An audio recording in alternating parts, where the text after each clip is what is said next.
Good evening, ladies and gentlemen. My name is Alec, and we're going to talk about the legalization of marijuana and how it would affect the United States by legalizing it. Let me start by saying the war on drugs was born during the Reagan administration, and only a blind person wouldn't notice that the drugs are bigger and better than ever before. America as a whole views the war on drugs as necessary. This is partially true, though I do view it as necessary, but I also view the fact that drugs like cocaine, heroin, and crack need to carry a larger jail sentence. See, but that's not the case. The case is that drugs like cocaine, heroin, oxycodones, the everyday abused drugs, actually are labeled as a Schedule II controlled substance. And marijuana, on the other hand, is labeled as a Schedule I narcotic. So basically what this means is if you were arrested for an ounce of marijuana and your friend was arrested for an ounce of cocaine, who do you think is going to spend more time in jail?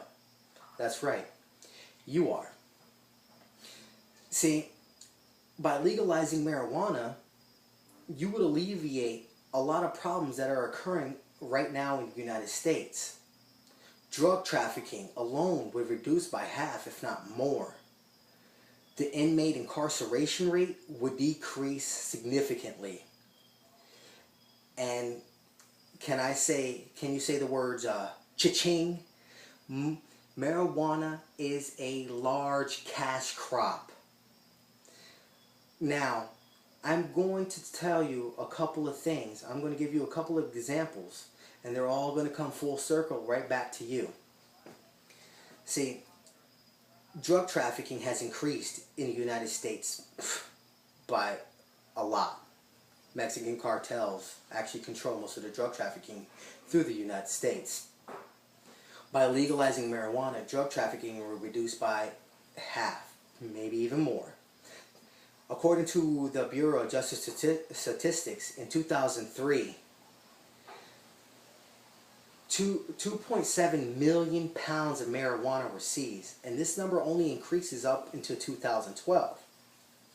Now, just because California and Washington legalized marijuana, the Mexican cartels, which I will express again, are the leaders in the drug trafficking rings in the United States, took a $2.7 billion hit. And this is based on a story, according to Olga Kazan, posted an article in the Washington Post. Perhaps it was...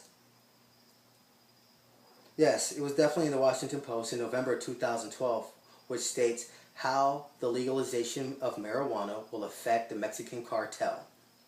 See, with the Mexican cartels taking a $2.7 billion hit, imagine if 5 states, 10, 20, maybe even 51 as a country, we would pretty much make the Mexican cartel and drug trafficking from the Mexican cartel obsolete in the United States. Now, that puts more cops paying attention to bigger and better problems. Again, full circle. Now, the other problem is inmate incarceration. Well, when an inmate is arrested, we as hardworking taxpayers have to pay for that individual to be in jail. Do you know how much we pay?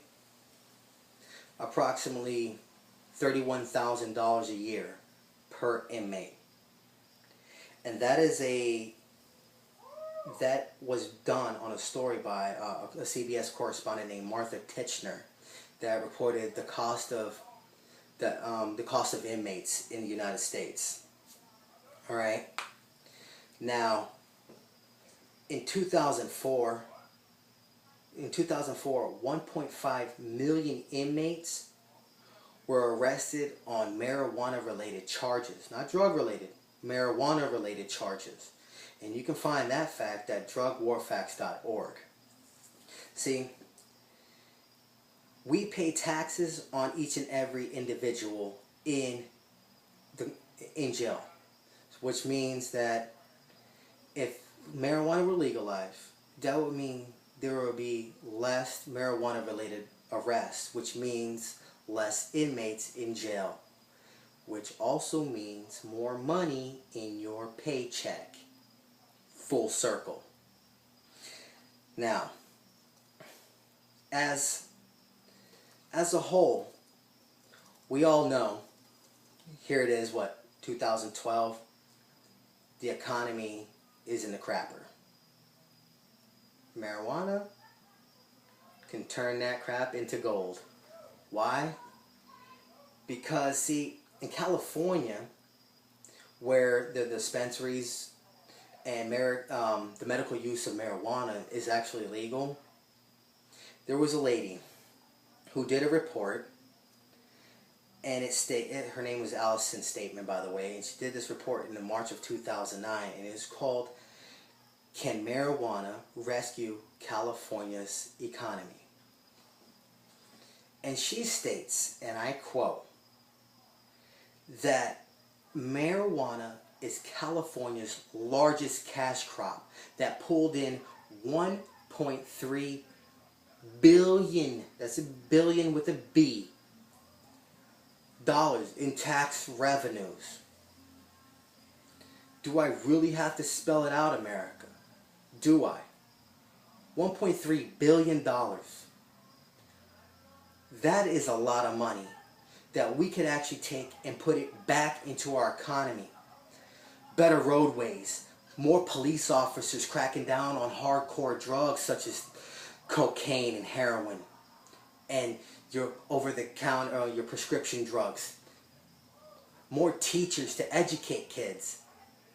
And I mean, put it back into a system where it needed to belong, to convict criminals that committed crimes against humanity, such as rapists, murderers, and child pornography.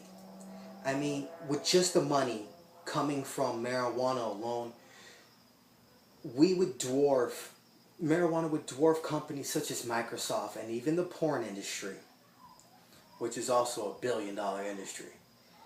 We would literally pull America out of the gutter, out of the recession, and back into the mega powerhouse that we used to be. See, in my conclusion though, what I would really like to state is that America as a whole, we're still stuck in the time of the Reagan administration. And that war, the drugs are bad. Yes, drugs are bad. But marijuana is not. Marijuana needs to be legalized. But there's still countless ads on TV, in newspapers, stating that your brain's going to rot on drugs. But the only thing I ever see rotting is the value of my dollar bill. It's time to wake up, America. Put some money in your pocket and smoke a joint while you do it. Thank you. Good night.